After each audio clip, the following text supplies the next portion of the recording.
Hey guys, what's poppin'? Jacques Slade here, and this is the ADIDAS AM4LA. It's the brand's first high-performance running shoe made with Parley ocean plastic, and in addition, it uses the Speed Factory concept to kind of help the whole thing come to life. In just that sentence alone, there seems to be a lot to unpack, but let's start with the name. The AM4LA is pretty much what it seems ADIDAS made for Los Angeles. This is the third shoe in the ADIDAS Made series, with pairs made for London, Paris, and New York City, leaving the final pairs to come to life in LA, Tokyo, and in Shanghai. In a sense, this is a city series, and LA, well, it's finally getting its shine. First impressions or first looks at the shoe show it is slightly different than the others. Just from an aesthetic standpoint, we see the mid panel sheds a few fuse layers and leaves you to focus on the three stripes. And you can also see that the heel counter has also been removed, and the overall impact is that it makes the shoe, I would say it makes the shoe look cleaner and a lot less busy than the others in my opinion. Picking up the shoe, you can immediately tell that it's super light, especially considering that it has boost. The Ultra Boost, the NMD, the Energy Boost, they all have boost, and this pair seems to be significantly lighter than those. ADIDAS has always pressed the line with weight with their shoes, like the crazy light for better or for worse. And in this case, we see the philosophy on what they're calling a high performance running shoe. Getting past the looks and the weight, we can really dig into the technology behind the shoe. According to ADIDAS, the shoe has Prime Knit highlighted in the ventilation zones, a 100% recycled upper, including yarns recycled from ocean plastic, a new floating torsion bar, fuse bonded construction, and last but not least, Boost, the BASF created midsole that is also known as Infinergy. If you've been following ADIDAS, you know that none of that is revolutionary or brand new, but this is one of the first times, if not the first time, we have seen all those things together in one package. Because of the city-specific nature of these releases, I haven't been able to get my hands on other pairs, but just looking at this pair, I am already in favor of the clean lines. Starting with the upper, ADIDAS is saying that the model has a 100% recycled upper, and they are also saying it contains Prime Knit. Now, they're also saying that this is the first time that Parley ocean plastic has been integrated into the process. So two of those three things are saying the same thing. Parley ocean plastics creates yarn from plastic debris retrieved from coastal areas before it enters the oceans. The process is the equivalent of preventing 11 plastic bottles from entering the ocean. The resulting yarn isn't as soft as, say, the yarn you find on an Ultra Boost or just the regular ADIDAS mesh you find on some of their sneakers. It is definitely stiffer and more abrasive,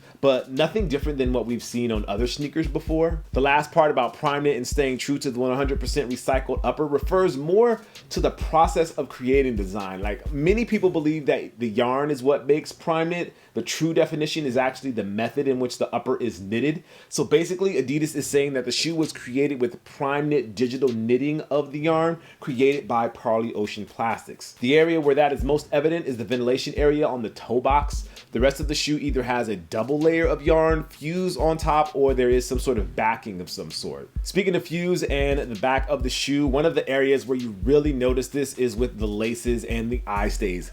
ADIDAS spent a little extra on the laces and included 3M in the mix, which looks great, but the lace stays is where we really see the integration of the fuse both inside and outside of the shoe. If you peek into the interior, you see it almost looks like a cage that extends from the insole to help with the lockdown of the shoe. At least that's what I'm taking it as. Because the upper isn't sturdy enough to withstand the pressure from lacing your shoes, these areas are reinforced with additional support. This is also where we see the impact of having a one-piece upper. ADIDAS actually added some padding underneath the area where the tongue of the shoe is supposed to be. Another concession, because the material that is on the upper is pretty thin, and that is needed to prevent the impact of the laces over the bridge of your foot. And while we are talking about the bridge of your foot, the laces go underneath the tongue of the shoe, so that upper, when you're walking around, could cause some irritation, but I personally did not feel any when I was wearing the shoes. What I did notice was the padding at the heel. ADIDAS included a really aggressive heel counter, and the added padding around the heel and Achilles is perfect to help combat some of that stiffness. You can see that there is some fuse applied directly to the back of the heel on the inside and out. This serves two purposes.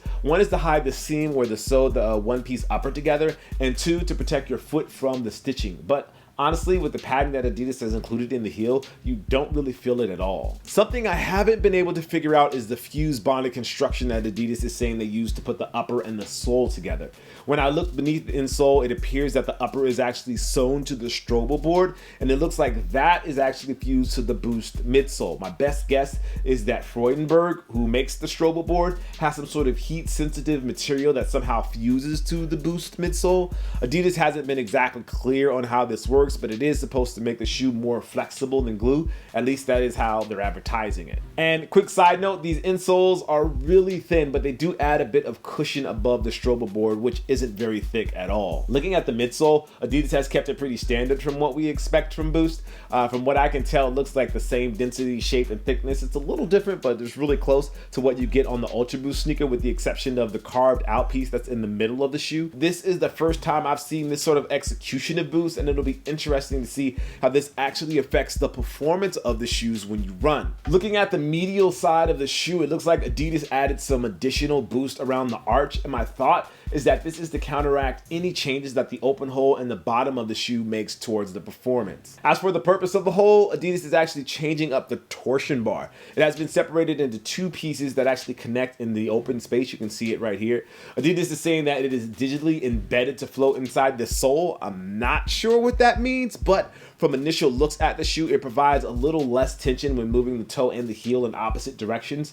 It is still locked inside the Boost midsole, so I wouldn't worry about it falling out or even getting disconnected or something like that. They also added an NFC chip to the shoe that contains some additional information about the AMC series and Speed Factory, but to be honest, there isn't a ton of value to it. I do wish the brands took a little bit more time with stuff like that and really made it worth it for you to scan that chip. Overall, I like that Adidas is experimenting with the design, and instead of designing for the sake of creating, they're using partners like Parley that are actively trying to take product that most people consider waste and turn it into something that's usable again, something that in a small way helps the environment and provides a benefit to athletes. I obviously need to run in these and really wear them before I can say how good or bad they are, so stay tuned to my Twitter account for that. But otherwise, I think the shoe looks nice. The AM4LA actually released in limited numbers over this past weekend in LA, and will be releasing it on adidas.com on June 2nd. Pricing is $200, which is obviously higher than normal for a lifestyle / running shoe, but it is a very limited and a unique pair that you probably will not be able to get anywhere else.